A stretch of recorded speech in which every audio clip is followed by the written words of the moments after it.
Hey there and welcome back to another DreamWorks video. And a couple of months ago we got the first trailer for the upcoming DreamWorks movie, Wild Robot, and that trailer was an absolute banger. Incredible, like nothing I'd really seen before in terms of its atmosphere, choice of music, very minimal dialogue, lots of nature shots and whatnot. It really just inspired my imagination and enraptured a lot of people. Hell, I think that's the case the world over. The trailer really blew up. To date it has 12 million views on YouTube alone. And considering DreamWorks often seems to struggle to get people interested in their new IP and have to keep relying on going back to their tried and tested franchises and sequels, which honestly just seems to be a big trend in animation in general recently, gotta chase that box office. But yeah, it seems to be getting a lot of hype. That first trailer, like I said, 12 million views. This one, about 9 million as of writing this. And based off of these trailers, it's looking damn good. I'm massively excited, get hyped.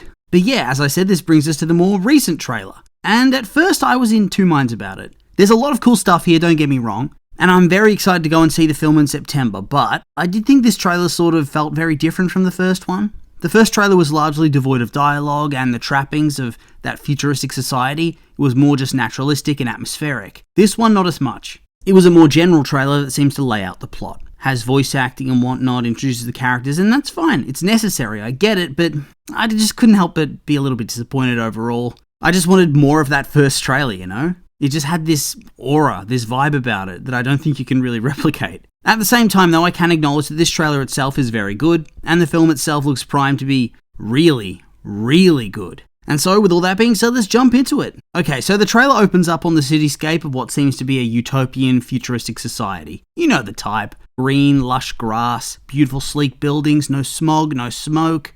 No emissions, no trash in the streets, it's rivers and lakes. Pretty much the classic city of the future, like Alderaan from Star Wars, or the city from Meet the Robinsons. It looks like it's going to be presented as one of those societies that feels like it's perfect on the surface, but then underneath has some dystopian type problems. And then we get the hook of the entire story, that this city hosts a robotics company, I presume, and that a number of robots that were being transported there have been lost in a storm. And this is where we meet Roz, the robot that we follow throughout the film. She's washed up on this random deserted little forested island and has to come to grips with this and find her new purpose. And so from these early clips, it seems like she's meant to be a service robot, a helper robot, but she's one that has been programmed to have just a little bit of agency and the capacity to learn and grow. And so off she goes trying to render assistance to the various different animals, but she has no real success. And you can see over the course of the trailer, she gets a little bit more battered and battered and battered. Her exterior starts to deteriorate and appear more wild. The only animal she seems to be able to help is a fox who had an unfortunate run-in with a porcupine. Ouch.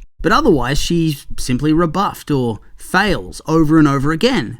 And like I said, she becomes more and more scuffed as the trailer goes on. And I'm guessing this happens quite early in the film, maybe in a bit of a montage, and it becomes clear to her that these failures stem from the fact that Roz can't adequately communicate with the animals. She can't talk to them, tell them that she's there to help them. And so she sits and studies and listens and absorbs using her programming, and over time she begins to be able to speak the language of the animals. Now, a real Mad Lad director, they would have had her simply make animal noises to the animals who respond and we just get subtitles, but I think they went with the much more reasonable choice to speak English and just pretend. And that's more than fine as well. And it seems like the fox that she met, he's probably going to be one of her key and most important friends and allies. He's played by Pedro Pascal. Man, since he burst onto the scene with Game of Thrones, the dude has just been killing it in every single role. Anyway, she learns to speak, and I presume based on the first trailer where you see her become a sort of guardian, protector, search and rescue type figure, she's going to become the island's caretaker, which in turn leads into her becoming a surrogate mother for a little goose named Bright Bill, despite her protest that she doesn't have the programming to mother him. I also like the detail that you can hear her voice become less robotic over the course of the trailer, as she starts to grow past her programming and become a wild robot. Anyway, of course this is the wild, and from the get-go, Bright Bill is a runt. And so there's a good chance that normally, in the wild, he would die, he wouldn't make it. And it's revealed that he needs to be able to swim and fly before the winter comes, or he's going to be left behind come migration, and he'll die, which is not ideal. And so she takes it upon herself to teach him these things, with the fox helping, I guess. And judging by the look that the fox suddenly has on his face when he punts Bright Bill into a pond to try to teach him to swim, she's going to be a mama bear. This right here, that's fear. So yeah, I'd say a lot of this is going to be happening rather early in the film. I've not read the book or anything. This is just spitballing based on the trailer. She's going to arrive on the island. She's going to learn the way of the animals and learn to speak to them. She's going to meet the fox, become a mum, train Bright Bill up, And I doubt the training is going to take all that long. A couple of scenes. Maybe a montage. That's usually how aging up's treated in these sorts of movies. Like, a good chunk of this trailer is legitimately just her looking after him and teaching him, preventing him dying prematurely, teaching him how to swim, how to fly, the skills he needs to live his life as a goose. But I do suspect the trailer is somewhat front-loaded, or the first 2/3 loaded, as I think there is this need for Bright Bill to prove himself, by saving his mum from her creators who try to take her back, and I figure that's where it's leading. She's going to get swiped, as we see with him calling out to her, and then he goes and rescues her from the city or from the ship or whatever, and then the robots are going to turn up, there's going to be some sort of battle, and this is where Roz then has to protect her island and her animal friends from the other robots. But yeah, this trailer, another banger, honestly. I really, really like the look of this movie.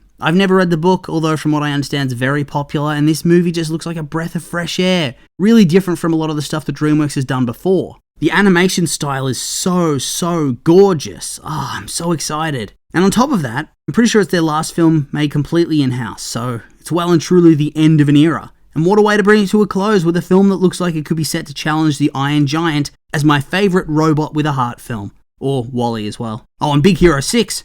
Honestly, can you call yourself an animation studio if you haven't made one of these movies? They're always so beautiful, and I'm eager to see this one too. Animation looks top tier, great voice acting, compelling story. Let's hope they pull it off. And so yeah, with all that being said, these have just been my opinions, and now I'd like to hear yours. What did you think of the trailer? Did you like it? Hate it? Are you hyped for the movie? Maybe not? I'm curious for your thoughts, so make sure to like, comment, and subscribe, and let me know.